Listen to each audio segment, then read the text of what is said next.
good people. How are you? Good morning, good afternoon, good evening from where you're watching us from across the globe.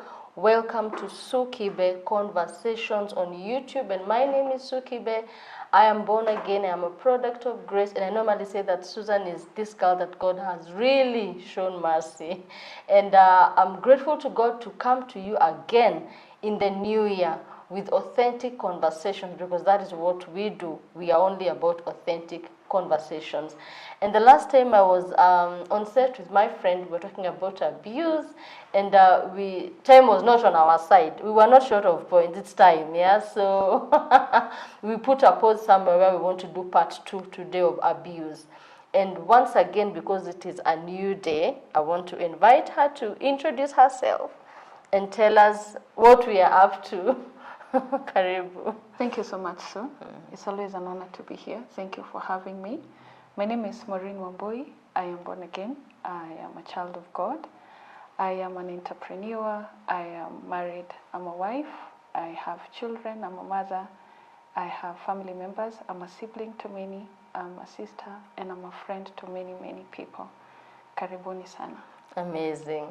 And so what we do at this on this platform is just hold authentic conversations.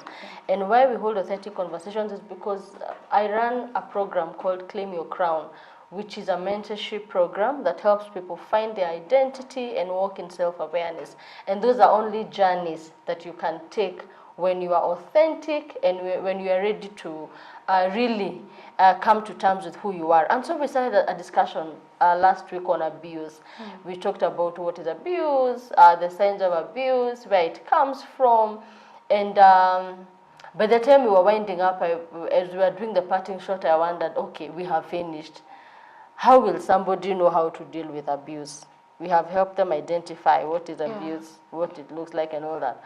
So how do you deal with abuse? So now that we know what it is and you know how it comes, and if I have identified I am either a victim or I'm the abuser, how do we deal with abuse? That's where I want to start today. From our last conversation, we looked at how the abuser can be able to come to terms with where they are in life and how they can get solutions. So when we are talking about how to deal with abuse, we are talking about now the person who is the victim. You've been wounded, you've been shamed, or there is this recurring pattern in your life about having to go through the same kind of relationships with people that are abusing you over and over again.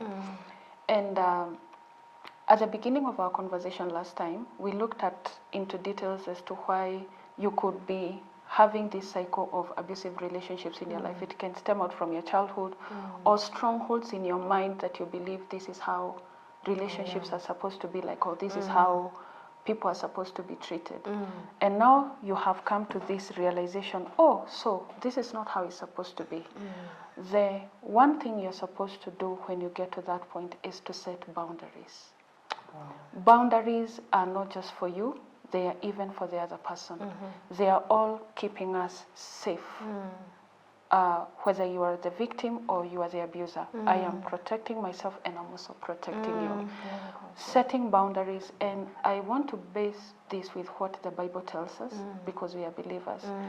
Guard your heart with all diligence, for everything flows from it. Issues of life. Issues of life.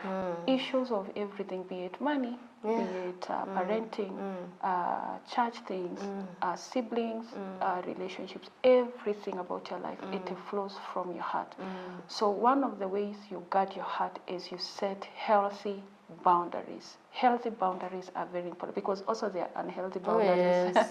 We are talking about healthy boundaries here, because joy flows from joy. Oh, yes, life flows from life. Peace flows from peace. Yes. And also the opposite is also true. So I cannot give you what I don't have. You cannot give someone what you don't have.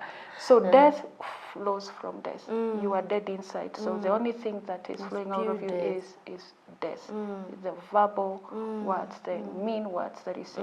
It is the death inside someone's consciousness. So sadness flows from sadness. So you have to, as a victim, you need to start seeing the areas that you're vulnerable in, and start putting boundaries around those areas. And some of the victims of abuse are empaths. People who are very, very empathetic. Talk to me about it. That sigh sounds like you are familiar. Because empaths are people that are able to feel the emotions of others in a very deep way.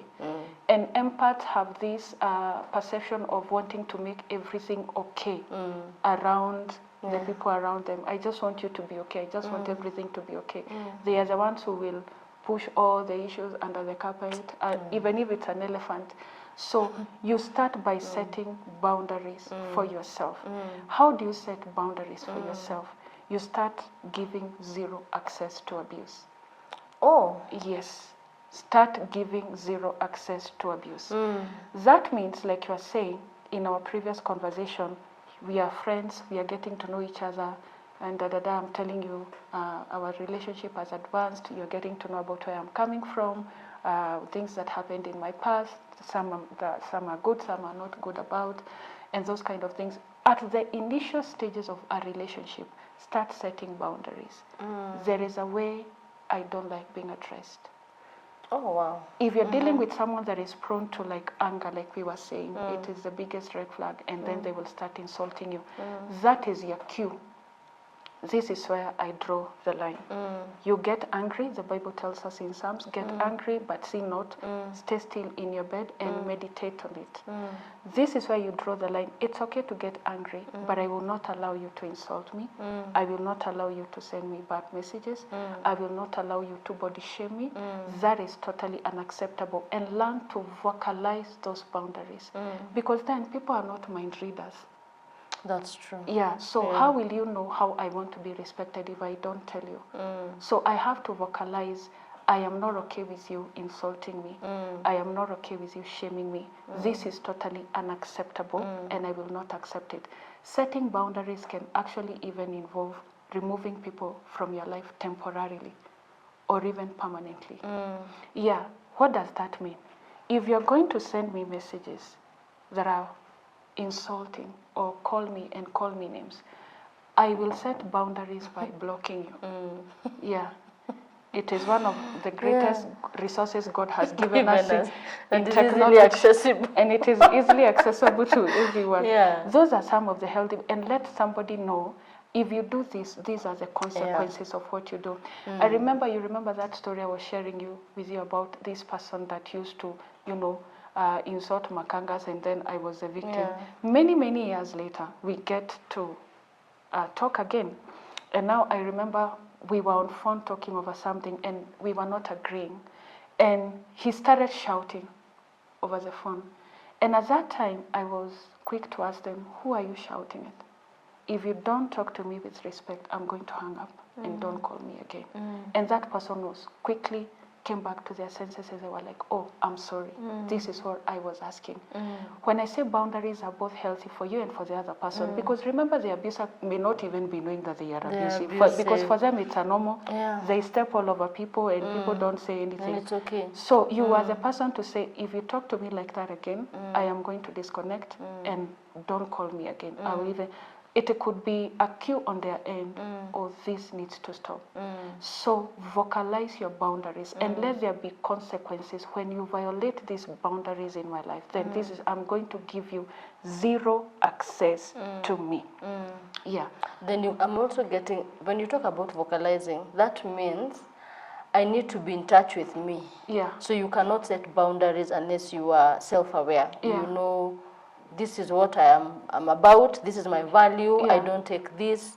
So you have to really be aware of who you are and know your value. Yeah, for you to be able to set boundaries. Yeah, self-authenticity is very, very important. Me as Mo, who am I? Me as So, who am I? Me as Kamau, as Joroge, as Onyi, who am I? What are the things that I can allow in my life? And what are the things that are unacceptable? Totally unacceptable in my life. And when you start setting those boundaries, because remember we always say, people treat you how you carry themselves, how you carry yourself. Yeah. If you carry yourself just like that, you can talk to me just like that, you can do anything you want to me, they will treat you like that. If you go to offices, yeah, you will find people that are highly respected and others who are not highly regarded. Some of it has to do with how those people carry themselves. Yeah. You don't look like a serious person. So anything can pass with They you. also don't take you seriously. So even people around you really don't take you seriously. You don't understand that the way you live your life every minute, you are a whole someone yourself. The way you carry yourself around your home, around your siblings, around your colleagues, you are a whole book. And that will determine how am I going to handle so when they walk in through that door? How am I going to greet them? Yeah. Will I just, ignore them and pass, or do they deserve my respect, or do they not deserve my respect? So it is very, very important to know who you are and how you want to be perceived and received, and then set boundaries. And people will align with that. Yeah. Sometimes I feel like we get afraid to set boundaries. Maybe because I feel like I will lose people. I feel like I don't know if you will handle, now when I tell them this, how will they take it? And I don't know what you have to say about that, because I feel like it still boils to this lack of self-value. Yeah. You're not aware of yourself. You want to please everyone, be a people pleaser. So somebody that is a people pleaser will be very afraid to set boundaries, because watu watasema, wataniona aje. Yeah. And then while you are at it, you're the one hurting. Yeah. Yeah. How would you address that? These are the things we are saying. So these are things that you also need to sit down as yourself and really do a thorough introspect of who you are, because these are heart issues. What is this one thing that makes you so scared of yourself that you cannot sit in your house like this and be okay with your own space and cook rice or ugali and eat by yourself? What makes you feel that you cannot live without the approval of other people, the what do they call it, being propped by other people, because that is what is making you feel so scared about yourself. Or, for example, even in relationships, marriages, you are afraid, oh, I'm past 35, who is going to marry me? If I let go of this guy, time is moving, Why are you so afraid of being alone? You must really interrogate those things with yourself and come and address that thing, so then you can be able to set those boundaries. And once you get to that place of self-authenticity, you will not be afraid to be alone. I remember there was a time in my life I was very okay with being alone. And I remember I told God, God, you know what, even if I never ever get married in this world, of course I'll feel bad about it, but I want you to know, but God, I just want you to know that I'm okay and I'm happy. And then eventually God brought somebody amazing into my life. But then before that, there was a trail of many, many bad relations, because I always felt the need to be with someone. And I looked back at my life, because all my childhood, I grew up without my father. And my parents died when I was very young. So there was this space in my heart that really yearned for somebody to really validate me and love me and accept me, affirm me. And it was a stronghold in my mind that I had no, and I could just move from one relationship and then I'm into another before I even heal, or I'm recovering and it's another one. So those are some of the things you need to sit down with yourself and ask, why am I so afraid by the way of being alone? And then by the time you're coming out of that thing, you become a very healthy human being. You're not afraid to be alone. You're not afraid of someone walking away from you. You're not afraid of your own space. You're not afraid to speak out your mind. We started on how to deal with abuse. We talked about boundaries, because of course you have to first identify there's a problem. You have to identify there is a way things are going that is not healthy. So that now you know about setting boundaries and all. But I know there's somebody who is watching this video or who will watch later and is feeling like wherever I am, really it is beyond me. How do you handle abuse in an environment where things are beyond you? You know, like I'm not the one calling the shots, but I'm in an abusive environment. How do I deal with me before I lose myself? Environments that are beyond your control could be workplaces. You could be the breadwinner in your family. So you won't wake up and resign. So you just can't wake up tomorrow and say, yo man, I'm quitting. I'm quitting. Liwe liwalo. Or maybe you are in a covenant marriage. We came, we ate pilau, danced, and here you are brought now. people with buses. Brought people with buses. And now here you are, you feel like you're trapped. Number one, in French we say, it is to say wisdom comes before strength or might. Because what wisdom does, it keeps you from blind ambition. Wow. Yes. So you have to look at the circumstances you are in. Maybe it's a workplace or even families, because you cannot wake up tomorrow and say these are not my siblings. And say these are not my siblings anymore. You are not my brother, you're not my sister, you're not my father or my mother. Or even in that marriage, there is a covenant that is binding you. Wisdom will help you to look at what you are dealing with so that you don't engage your strength in an ambition that is going nowhere. Whoa. It's like you're throwing punches in the air. In the air. And a good example of that is believing that people will change. Tell me about it. You know the Messiah syndrome? In entrepreneurship, in our entrepreneurship class, we used to call it Emmanuel syndrome. You are the Emmanuel of your business. If you are not there, nothing moves. You need to understand that you cannot be able to save everyone. That's true. So when I talk about it will keep you from blind ambition, that is one of the things that you need to understand. You cannot spend your life hoping that and believing that I have the power to change this person. If only I can be kinder to them. If only I can be nicer to them.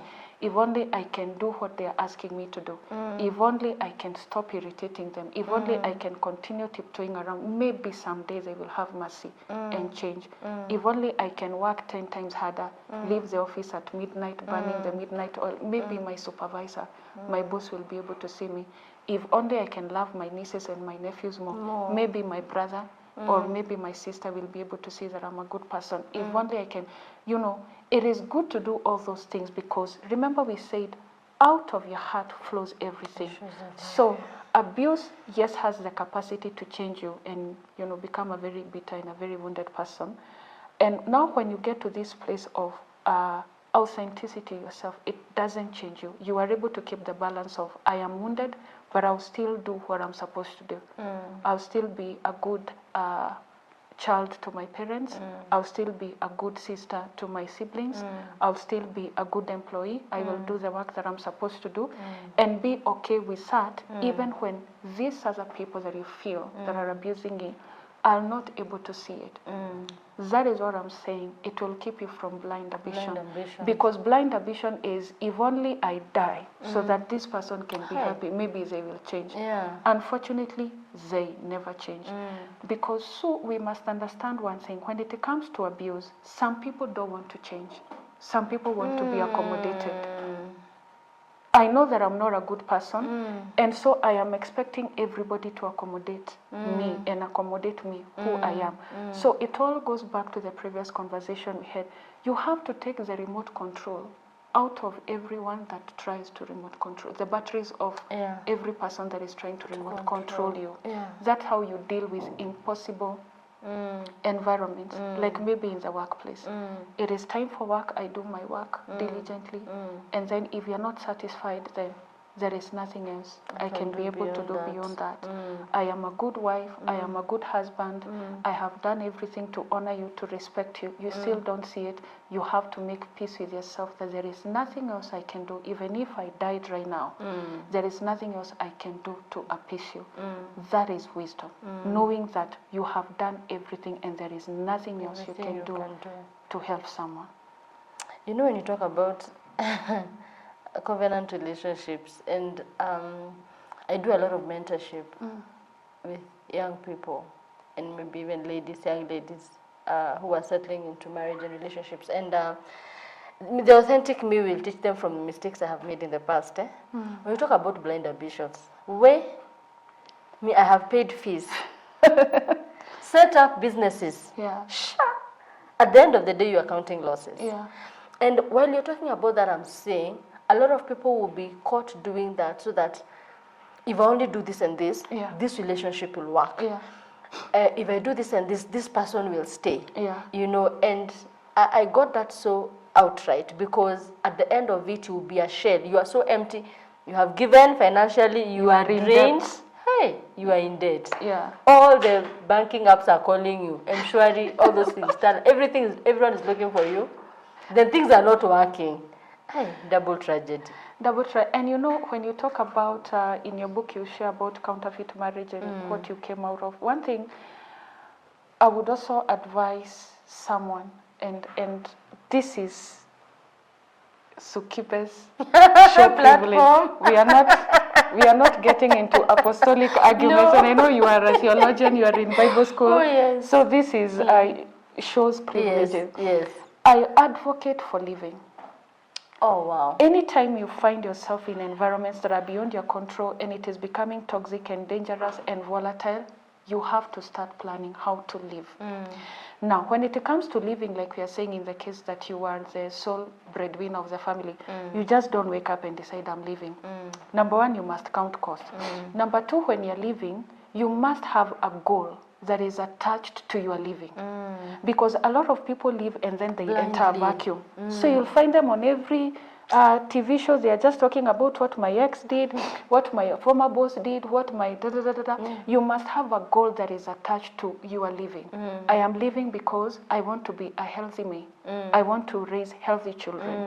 I want to build my finances. I want to build a company. Like what you're saying, you are even in debt, Tala, every... uko kwa deni zote. So you must have a goal that is attached to your living. Amazing. Yeah. So, setting boundaries, counting costs if I'm supposed to be out. How would you talk to someone who is watching and probably they're just doing back and forth, took 2 steps, because that fear that is gripping you and all that. But really, I'm up to here, I am fed up. So how do I even gather myself and get the courage to take the bold step? For that person, I would say, like we said earlier, count cost, number one. And the cost might be very, very expensive. It could mean change of lifestyle. It could mean leaving behind valuable things that you like. You reminded me my car. You might need to leave your Mercedes behind. Your beautiful home in the suburbs behind. And the most important thing, like we said, so is that you must have a goal attached to it. You see this thing you're saying of Alienda came back, you keep going, you keep coming back. Nowadays, you are not even hata upembelezwi. Tunajua tu wewe ukienda, you will still come back. Yeah, because you are living you enter a vacuum. There is no goal, there is no purpose. So you must sit down, and that's why you cannot just wake up one day and decide, I'm resigning, I am leaving. So what is the goal? What is the purpose? Put it down on a pen and a paper. And you will need the help of people. These are not decisions you make alone. You might need to sit down with a therapist. You might need to sit down with your family. You might need to sit down with a financial advisor to let you know if in the event it's a lot of financial abuse, you know. You may need to sit down with a family therapist, those kind of people, and get help before you make the step of leaving, so that you know, when I'm leaving here, what exactly am I going to do? So I'm leaving and then I'm stepping into something. You know this scripture we keep saying in Isaiah, for behold, I'm doing a new thing. Forget the former things. Forget the former things. Always know that there can never be a new beginning without an ending of something.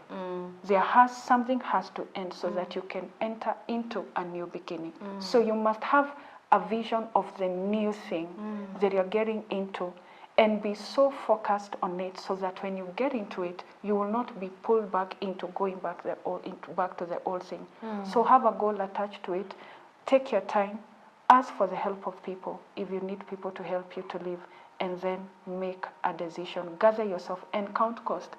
And counting cost is not easy. It might mean you leaving Karen. Oh yes.